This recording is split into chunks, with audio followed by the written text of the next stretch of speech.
It seems like I've been saying this over and over again during the early year. This is a huge release, and here we go again. This is probably one of the most important releases for Sony in years. It's God of War 3. Absolutely. The God of War series has been, one of the really major exclusives for the old PlayStation 2, and they took their sweet time with the third one to make it really, deliver, and they have basically. Okay. In what way? Well, the God of War series has always been about big scale, big things happening. They've taken that to a whole new level. The game starts out right where the second one left off, basically, with Kratos on the shoulder of the Titan Gaia, leading the rest of the Titans in a direct assault on Mount Olympus, because he's out to kill Zeus and get revenge because Zeus betrayed him in the second game. And well, basically, the first level, it starts out looking like you're standing between some bushes and then something and fighting a few monsters, but then the camera zooms out and you're actually standing right on the shoulder of Gaia, and Kratos is like this big.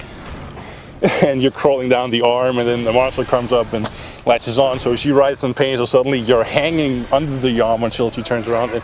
And all this happens as she's climbing up the mountain and you're running around fighting and all that stuff. And really, as impressive as that is, it's compared to some of the stuff that happens later in the game, it's like nothing. So, they're really pushing the limits here, and the crazy thing about it is like the console, the machine never really breaks a sweat. It's running at a smooth 60 frames per second all the way through.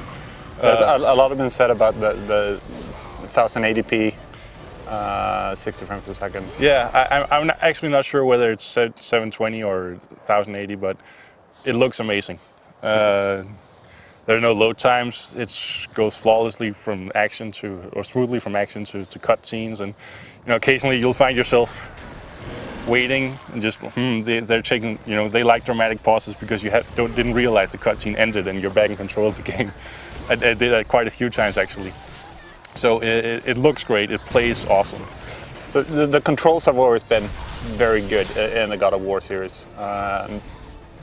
I guess it's the same thing on the they same basic control scheme. You have two buttons for two kinds of attack, and jumping button, and then a grab button so you can pick up enemies and throw them and hit each other with them. And then occasionally the game will switch to what's called a quick time event for a finishing move or something, where you press buttons as they light up on the screen.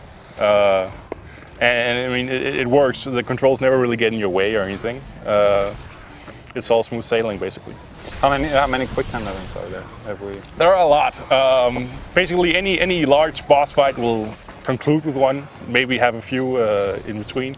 Then the tougher enemies, you have the option of doing a finishing move on them, and then you'll usually be rewarded with more health or more mana.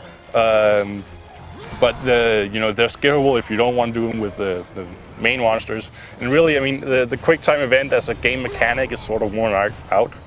But the action that's associated with them in God of War, the violence and the ripping off of arms and heads and whatever, it's so spectacular and originally done that it doesn't matter that quick time events are boring, because what's happening on the screen as they're going on just looks amazing, and you find yourself grinning like a fool, time and time again. There's been other action games out during the early 2010. Especially like God of War clones like Dante's Inferno. How does this compare to? Well, if you want it done right, stick with the original. I think God of War really is on another level than the one, both in terms of action, but also pacing and storytelling. I mean, there's never a dull moment, and even it slows down a bit with the action in the second part and gets more puzzly. But as that happens, it's a nice change of pace and everything. I mean, it's a AAA. Well, it's a blockbuster title, and they've poured their heart and soul in it, and you can tell. I mean, the polish is extreme. My only two complaints about the game is like sometimes the characters, their skin is a little too shiny, and occasionally it's a bit far between checkpoints, like 2 places. But other than that, I can't really find anything to complain about. Yeah, this is supposed to be the final God of War game, or at least Kratos' final. Yeah, absolutely. Game. I mean, the series has basically from the get-go been a purging of the Greek mythos. You're killing everybody, and in this game, you're killing what's left of the Greek gods. aiming at Zeus at the end. So yeah, really, I mean, after this, there's not much for him left to do. Fair enough, but it's a good ending to the. Absolutely, absolutely. I was completely floored by the ending. It's I won't spoil it, but it's extremely well done. They'll kill you. It's really well done, and it's a fitting conclusion to the series. All right. Fate has brought me here.